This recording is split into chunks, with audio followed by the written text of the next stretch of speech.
నమస్కారం friends, recent గా ఒక ఛానల్లో నేను ఈ కథ చూసినానండి. ధను బుల్లి తెర అనే ఛానల్లో చాలా బాగా వీడియో క్రియేటర్ చాలా బాగా తీసినాడు. Hats off to him, credit goes to him. Okay, ఒక ఊర్లో ఒక చిత్రకారుడు ఉంటాడు, ఆర్టిస్ట్ ఉంటాడు. వాడు ఎలాగా వాడి టాలెంట్ అంటే మీరు ఎలాగుంటారో వాడి ముందు పోయి కూర్చోంటే మిమ్మల్ని అలాగే దించేస్తాడు పేపర్లా, అంత బాగా రాస్తాడంట మీ డ్రాయింగ్. ఓకే, సో అక్కడ ఉండే కృష్ణ భక్తులంతా వచ్చేసి, చూడప్పా నువ్వు ఇంత టాలెంటెడ్గా ఉంటావు, స్కిల్డ్గా ఉంటావు, మాకు కృష్ణుడి కంసుడి డ్రాయింగ్ రాసిస్తావా అంటే పిక్చర్ రాసిస్తావా అని చెప్తారంట. ఓ అఫ్ కోర్స్ అని చెప్తాడంట. బట్ నాదొక్క కండిషన్ ఉంది, ఏమి అంటే కృష్ణలాగా బుజ్జిగా బొబ్లీగా ఉండే ఒక చిన్ని పాపని పిలుచుకుందా అంట, కృష్ణుని గీస్తాను అంటాడంట. అలాగే కంసుని తర క్రూరంగా చెడ్డుగా కనబడిచేట్లా ఒక మనిషిని తీసుకుందాండా అంటారంట. సరే అని పుడుకుతారంట. ఒక చిన్ని బుల్లి పాప వస్తాడంట, పిలుచుకొని వచ్చేస్తారంట. వాడిని ముందు కూర్చోపెట్టుకొని డ్రాయింగ్ రాస్తా ఉంటే, అంటే పిక్చర్ గీస్తా ఉంటే తను ఎట్లుంటాడో అట్లే కూర్చోపెట్టేస్తాడంట.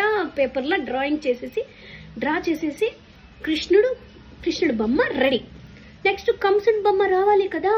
సో పుడుకుతారంట. ఆ ఊర్లో ఎవరెవరు క్రూరంగా బలశాలిగా రౌడీగా ఉంటారో వాళ్ళంతా పిలుచుకొని వస్తారంట.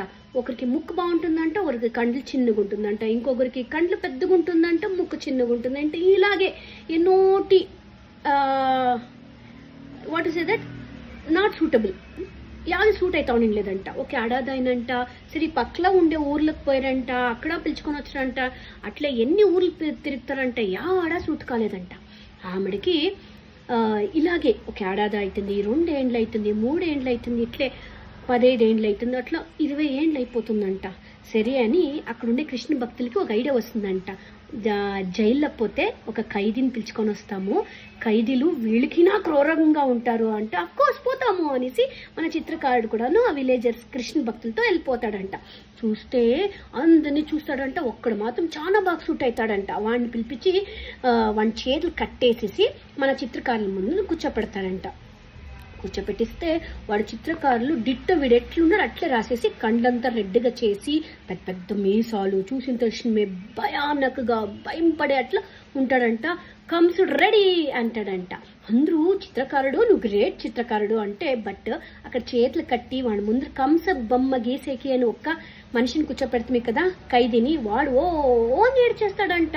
అందరూ ఎందుకు ఏడుస్తున్నావు అంటే అప్పుడు వాడు అంటాడంట, చిత్రకార నేను చిన్నప్పుడు చిన్ని పాప కావాలా కృష్ణ వేషానికి అంటివి, అప్పుడు కూర్చోపెట్టింది నన్నే, మీరు ఒక 20 ఏండ్ల లైన్ మెట్టుగా జైలప్పుడికి తెచ్చిండేది నన్నే అంటాడంట. అందరికీ ఒకతర ఆశ్చర్యమైపోతుందంట. సో అప్పుడు వాడు చెప్తాడంట, కృష్ణుడు మనమే కంసుడు మనమే అంటాడంట. అందరికీ అర్థం కాలేదంట. సో నీతి పాఠం ఏమి అంటే, దీంట్లో మారల్ ఆఫ్ ది స్టోరీ ఏమి అంటే, దేవుడు మనని పుట్టించినప్పుడు మనం కృష్ణులాగే ఉంటాము. సో మెనీ థింగ్స్ ఇన్ఫ్లుయెన్స్ చేసి మనకి వాళ్ళు చెప్పింది వీళ్ళు చెప్పింది ఎన్నెన్నో కోరికలు ఎన్నెన్నో ఆశలు ఇవంతా మన ఏం చేస్తుంది అంటే కంసుని చేసేస్తుంది. మీ చేతిలో ఉంటుంది మీ లైఫ్. కృష్ణులాగా ఉండాలా కంసలాగా ఉండాలా మీరే తెలుసుకోండి. సర్వే జనా సుఖినో భవంతు. Thank you.